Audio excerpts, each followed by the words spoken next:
Dans l'ouest du Hainaut, voici Ath et son cortège folklorique. Nous sommes le 4e dimanche d'août.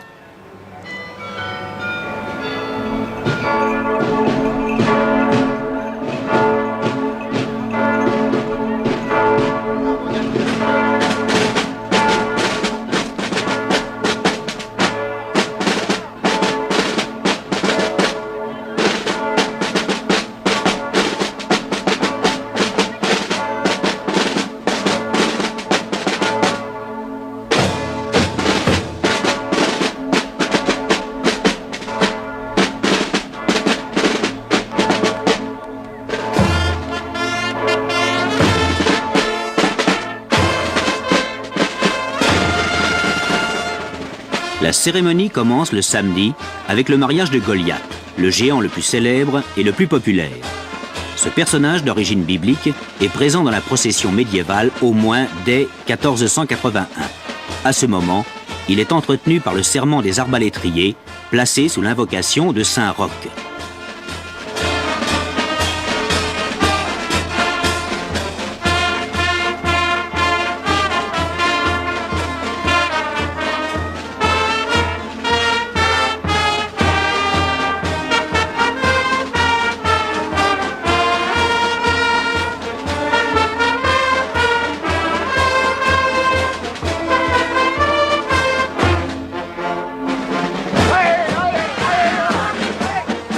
Goliath et sa femme sont entourés de 2 hommes sauvages au costume de feuilles et d'un diable qui assurent le service d'ordre.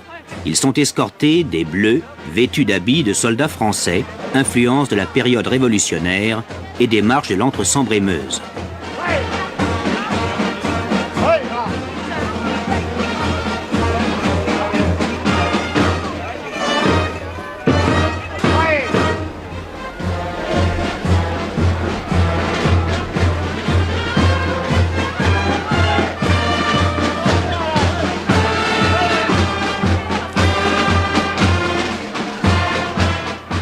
Vous êtes tous des porteurs de géants de la Ducasse d'Ath. Comment devient-on porteur? On devient porteur, ça vient de famille, premièrement. C'est toujours le fils ou le beau-fils qui remplace le père quand le père vient prendre sa retraite. Comme on veut dire, qui ne veut plus porter, c'est le fils qui le remplace. C'est ça. Et c'est difficile d'être porteur. Oh, c'est question d'habitude.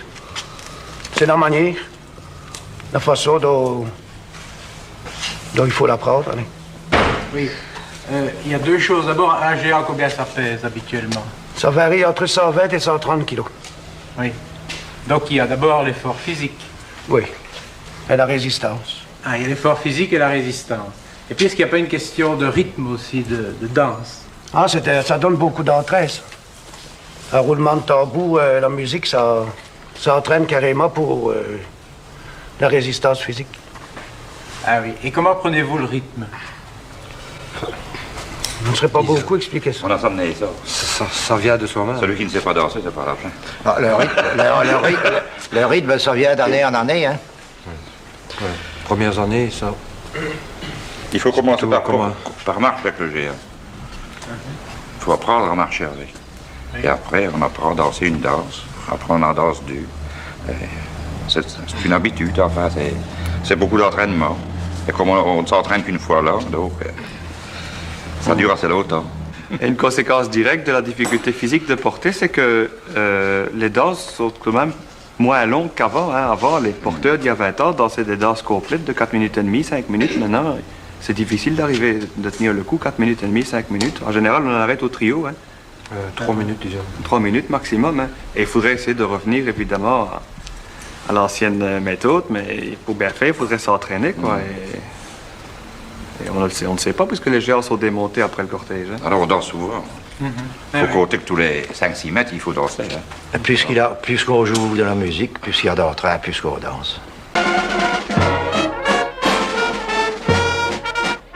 Goliath a toute sa valeur de personnage de l'Ancien Testament. Ce n'est qu'au XVIIIe siècle que les autorités locales mettront fin à son long célibat tout en oubliant sa signification primitive. La fête du samedi a aussi une lointaine origine médiévale, puisque dès 1478, les vêpres étaient célébrés la veille de la procession dans la soirée.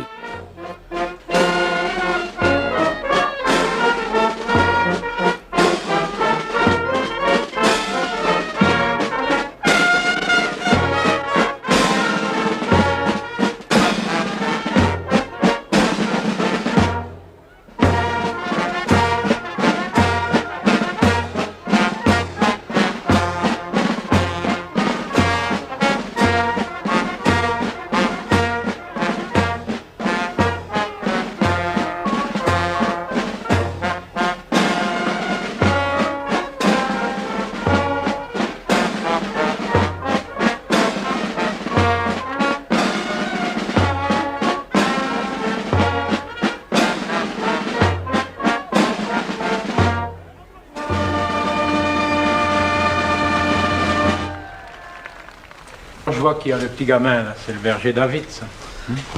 Est-ce qu'il est en forme pour tantôt? Oui. Hein? Il a su s'entraîner, lui. Oui, oui. L'année passée, là, tu es, hein? Pardon? L'année passée, là, tu Ah, es. c'était déjà lui l'année passée. Ah, ouais. Oui. Et il a bien répété son texte, oui. Oui. Oui, oui. Toujours correct. Et il a bon espoir de tuer aussi, lui, alors. De tuer encore cette année-ci. Parce que c'est la dernière année, je crois. L'année passée, de la... Oui. Et pourquoi? Et comment devient-on le berger David? Est-ce que c'est un privilège aussi? Non? Oh, non, ben, Parce qu'il y a beaucoup de candidats. Les enfants de porteurs, ouais. Ah oui. Sur les enfants de porteurs. Pour les enfants des porteurs. Celui-ci, c'est un animé, hein? Oui. Il n'y en a pas beaucoup de pareils, hein? Ça va être un Ah, s'il futur ne vient, porteur. pas, il est en colère, il pleure, hein? Il est malade. Il est malade, en plus. D'ici quelques années, ce sera un porteur.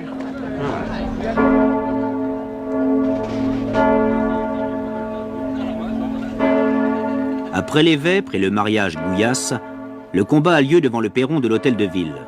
Cette scène, apparentée au théâtre médiéval, a été introduite dans la procession au XVe siècle. Elle représente le combat biblique de David et de Goliath. Ce jeu s'est maintenu jusqu'à nos jours. Le texte du dialogue est altéré par la tradition orale, mais il témoigne de toute une mentalité ancienne.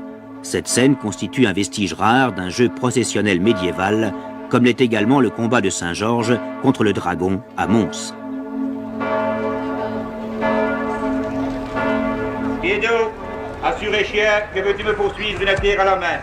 Es-tu donc là de vivre, jeune sot, petit amaro? Tu ne porteras plus ton flambeau ni mon beau. Ta tête sera foulée, tes yeux de liot, tes oiseaux cajolés, assure mes friots. Approche seulement ennemi des Hébreux. Le mutin est fonté. Tu chasses contre Dieu. L'avantage est pour moi. J'ai pour escorte à Dieu toujours vainqueur, la main justement forte. Quand Dieu t'enverra ton arme, et moi sur la terre, te livrerai-je la guerre, non pas à toi, petit objet. Quand tu seras à Dieu avec autant de pages, oserais-tu me combattre avec tant d'avantages? Ah, blasphème, tu en seras puni. Un Dieu qui se pique couronné de bonheur ne pourra rien souffrir contre son sang et son honneur. Ah, Seigneur, donnez-moi la force et la puissance de mon bras. J'en tire la vengeance. Il en a le vilain, il est mis en ce lieu, il a senti la main de Dieu.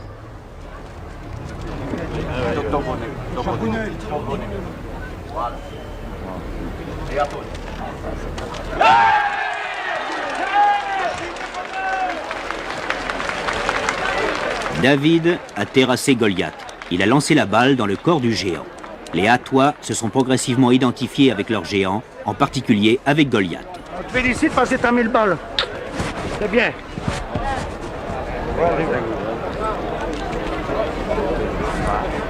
On le constate dans la vie politique avec cette affiche socialiste des élections communales du 7 novembre 1971. Celle-ci symbolise une victoire libérale lors des élections de 1895. Les géants se retrouvent aussi dans les enseignes publicitaires. Beaucoup de commerçants ou d'artisans placent leur entreprise, leur café ou leur boutique sous le patronage de Goliath, de David ou d'un autre personnage gigantesque. D'autres ornent leur étalage de modèles réduits des géants. Ceux-ci sont donc intégrés à la vie locale tant au point de vue politique que commercial. Leur présence a une valeur affective réelle pour la plupart des habitants. C'est dimanche, Pour le visiteur amateur de folklore, quelques affiches actuelles et anciennes révèlent certains aspects du programme de la Ducasse.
Le géant Samson, d'origine biblique lui aussi, est escorté par les Bleus. Son costume militaire français est également un héritage du début du XIXe siècle.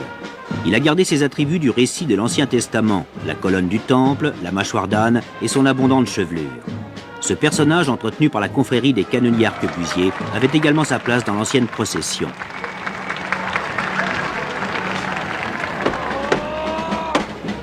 Les chars ont été introduits dans le cortège du XIXe siècle. La barque des pêcheurs napolitains date de 1865. Créée par une société locale, elle exhibe notamment un sauvage indien recueilli dans une île lointaine, ce qui effraie beaucoup les enfants et apporte de l'animation dans le cortège. Cette figuration témoigne de la mentalité méprisante raciste des hommes du XIXe siècle pour les peuples non européens au moment de la domination coloniale.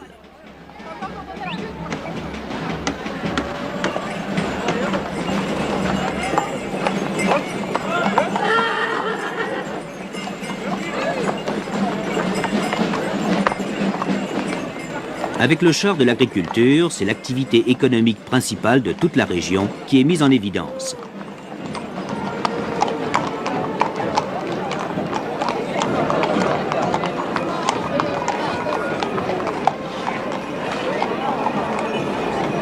Mademoiselle Victoire représente la ville dont elle porte les couleurs. Elle existait déjà au XVIIIe siècle.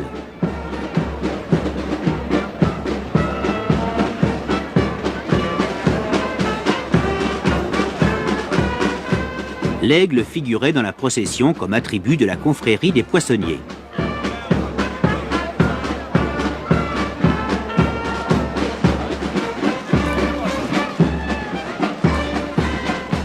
C'est le désir de l'identifier aux armoiries de la cité qui lui a valu sa seconde tête. Cette modification répondait au désir de magnifier la personnalité de la ville, comme le voulaient les hommes du XIXe siècle. C'est ça le problème essentiel, c'est qu'avant, il y avait beaucoup de porteurs de sacs, des gens qui avaient l'habitude de porter, et qui avaient de l'entraînement physique tout au long d'une année. Mais maintenant, on ne porte plus beaucoup pendant l'année. Et puis, il y a dans les équipes des gens qui n'ont pas une profession manuelle. Et chaque année, alors, il faut se remettre en dessous du géant et savoir décrocher 120 kilos d'une fois. C'est un effort violent. Tout de même, il faut avoir le cœur à l'ouvrage, il faut être à toi pour le faire. Comme moi, je suis un ancien porteur sac à Minoterie de la Dorde. Hein. Oui. Il y avait mes deux autres qui étaient porteurs. Ils travaillaient dans la Minoterie de la Dorde, déjà avant la guerre. Et là, c'était des hommes. Hein. Ça, ils prenaient ça comme rien du tout. Mais ils faisaient ça toute l'année. Ils portaient des sacs toute l'année, donc il n'y avait pas beaucoup de différence. C'est une génération comme ça. Et là, 300 ans que ça dure, dans la famille des Bourlard. 300 ans. De génération en génération. C'est moi et mon frère, ici derrière, les derniers de la génération, des porteurs voyates, naturellement. Hein. 300 ans, c'est quelque chose. Hein. D'après ma mort, hein, elle a 85 ans maintenant.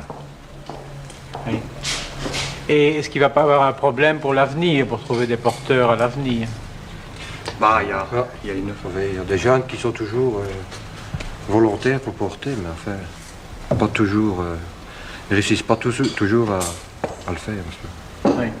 Je vois quand même qu'il y a des jeunes qui portent, donc ça c'est... Il y a beaucoup de candidats, il y a certainement 200-300 jeunes à toi qui voudraient porter et qui considèrent ça comme un privilège. Mais bien entendu, on essaie de porter d'abord le lundi, hein, là où il y a moins de monde. Et on s'entraîne un petit peu le lundi et on essaie de voir si ce que ça donne. Et si ça marche, alors, et si on est satisfait, si on rentre donc dans les conditions voulues pour porter, l'année suivante ou 2 ans plus tard, éventuellement, s'il manque quelqu'un dans une famille de porteurs, alors on peut, à ce moment-là, éventuellement avoir la place. C'est d'ailleurs mon cas, parce que moi, mon père n'était pas porteur et j'ai pu m'intégrer dans un groupe de porteurs il y a 3 ans grâce à ça. Il manquait quelqu'un. Et c'est le problème, justement, maintenant, c'est que les familles, avant, il y avait 4 ou 5 enfants dans une famille. Maintenant, il n'y en a plus que 2. En général, c'est la moyenne. Donc, il manque tout de même des candidats dans les familles. Hein, c'est aussi un problème, ça. Et il faut beaucoup de volonté aussi, hein. Et beaucoup de courage. Il faut être à toi pour le faire, hein. Comme on dit, il faut mort sur sa chic parce que... Oui.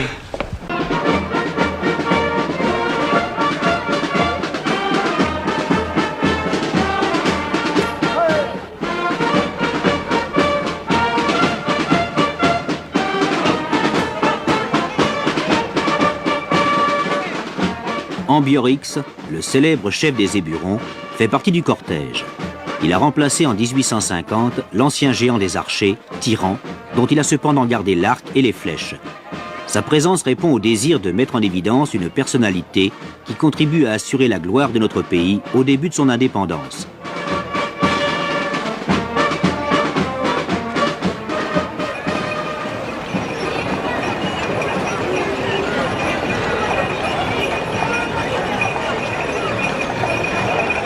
Le char des archiducs Albert et Isabelle, créé au XIXe siècle, témoigne de l'intérêt des Hatois pour la période de prospérité et de paix du début des années 1600, sous un régime de semi-indépendance pour nos Pays-Bas du Sud.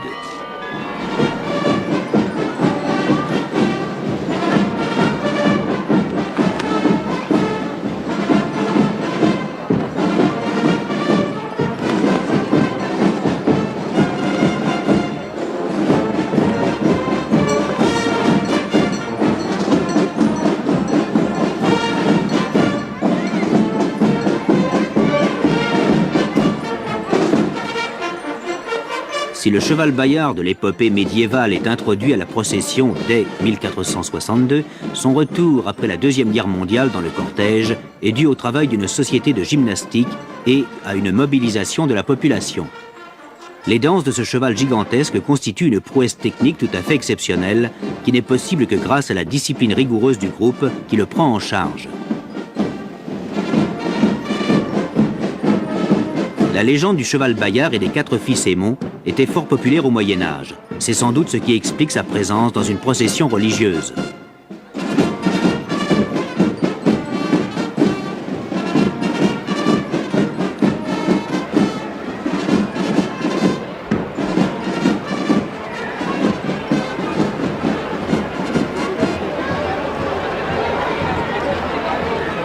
Les calendriers distribués par le journal local L'Écho de la Dendre montrent les géants au milieu du XIXe siècle et permettent de voir l'évolution depuis cette période jusqu'à nos jours.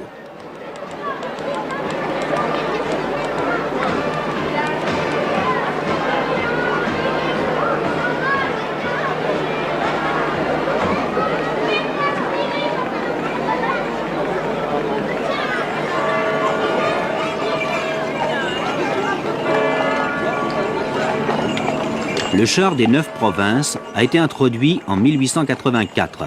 Comme Ambiorix, il vise à stimuler l'éducation historique et civique en mettant notamment en évidence les principes de la Constitution. Il s'agit alors d'affirmer l'esprit national du jeune État né en 1830.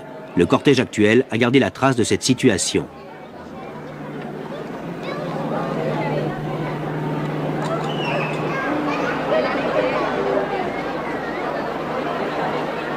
Par contre, le programme de 1919 glorifiait l'armée belge dans un esprit très patriotique. Ces scènes n'ont laissé aucune trace dans le cortège actuel.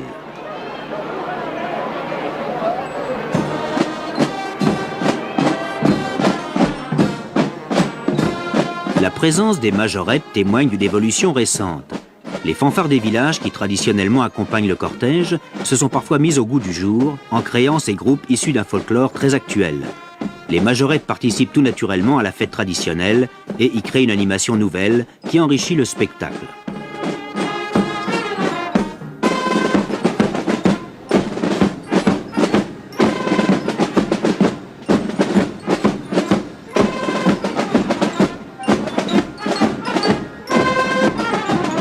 Le Saint-Christophe sur échasse est un élément des processions anciennes. Il figure toujours à la procession de Flobec, à proximité d'Ath.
Le cortège de la Ducasse d'Ath, que nous venons de découvrir, nous a permis d'illustrer certains aspects des rapports du folklore et de l'histoire. Une manifestation folklorique comme celle-ci est la survivance d'une cérémonie ancienne fondée sur des croyances religieuses ou des légendes médiévales. Toutefois, une telle fête a connu toute une évolution. La procession, après l'échec de sa suppression sous le régime français, est devenue un cortège laïque à partir de 1820. Il a continué à se modifier au XIXe et XXe siècle sous l'effet des diverses préoccupations du moment.